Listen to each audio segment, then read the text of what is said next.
أنا اسمي وليد، شغال ممرض في مستشفى تعليمي كبير. اتعودت على النبطشيات الطويلة، الحالات الطارئة، صوت الأجهزة اللي مش بيسمع. لكن اللي حصل معايا يوم الجمعة كان أغرب من أي نبطشية عدت عليا.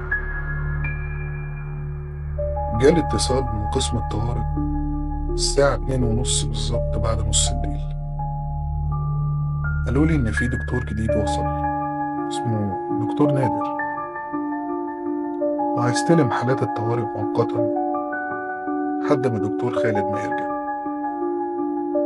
أنا استغربت لأننا أصلا كنا مأمنين الجدول إن دكتور خالد هو اللي هيكون موجود، وغريبة إنه ما يجيش. بعدين مفيش أي دكتور المفروض يجي الساعة دي.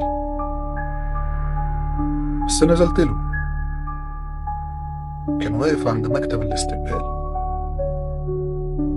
لقيته دكتور طويل، جسمه نحيف بشكل غريب، لابس بلطو أبيض نضيف كأنه لسه طالع من الغسيل. بس اللي شدني أكتر كان وشه كان ما بيتحركش. قلت له: حضرتك دكتور نادر؟ ما ردش، فضل واقف ساكت وعينيه ثابتة عليا كأنه بيراقبني. كررت السؤال تاني، قلت له: حضرتك دكتور نادر اللي هيكون مسؤول عن الطوارئ؟ بس المرة دي رفع ايده وشاور لي ناحية أوضة الطوارئ. لقيت مرة واحدة الصوت علا في أوضة الطوارئ بشكل كبير. جريت بسرعة على هناك، لقيت الممرضة بتقول لي: المريضة اللي في أوضة رقم 3 قلبها وقف. دخلت أجري على هناك، بس الغريب إني لقيت دكتور نادر واقف عندها. إزاي سبقني؟ أنا لسه سايبه ورايا بثواني. قربت عشان أشوف نبضها، بس أول ما لمست إيديها حسيت بحرارة غريبة خارجة منها، كأنها فحمة مولعة. بصيت لي الوش، كانت مفتحة عينيها بس مش بتبصلي، دي بتبص ورايا. لفيت، ما لقيتش حد. رجعت بصيت للدكتور تاني لكن ما لقيتهوش.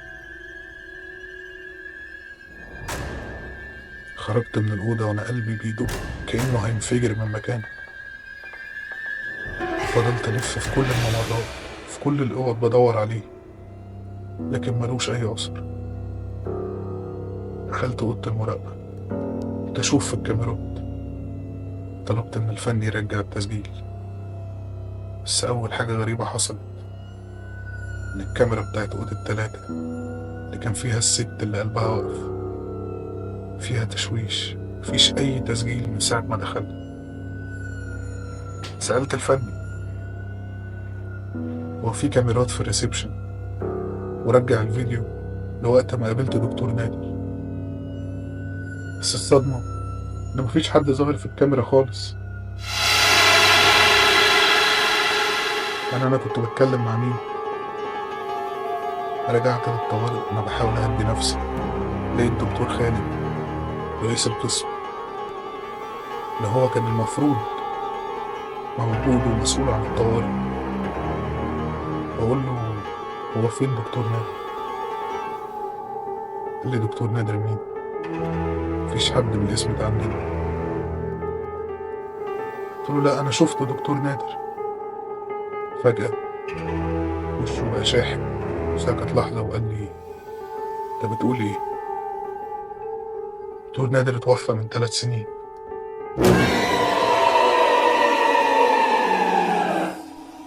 كنتش مصدق. يعني إيه الدكتور اللي كنت بكلمه واقف قدامي ميت؟ بس الدكتور خالد أكد لي وقال لي: نادر مات في أوضة رقم 3 بعد ما انهار فجأة. وشه كان بنفس الجمود اللي انت وصفته. أنا حسيت ان الدنيا بدأت تضيق. حسيت ان انا بتخنق. رحت جمعت حاجاتي وقررت ان دي اخر نبطشية ليا. بس قبل ما اخرج جات لي حالة جديدة، حالة طوارئ جاية من الحادثة. قربت منه وشيك على ضغطه، فتح عينيه بالعافية وقال لي: دكتور نادر كان معانا في العربية، هو اللي قلبنا بالعربية. وسكت ونبض وقف.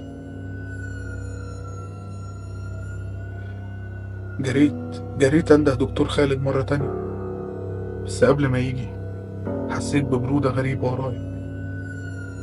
لفيت لقيت دكتور نادر في وشي، بس المرة دي كان بيبتسم لي ابتسامة مرعبة وقال لي: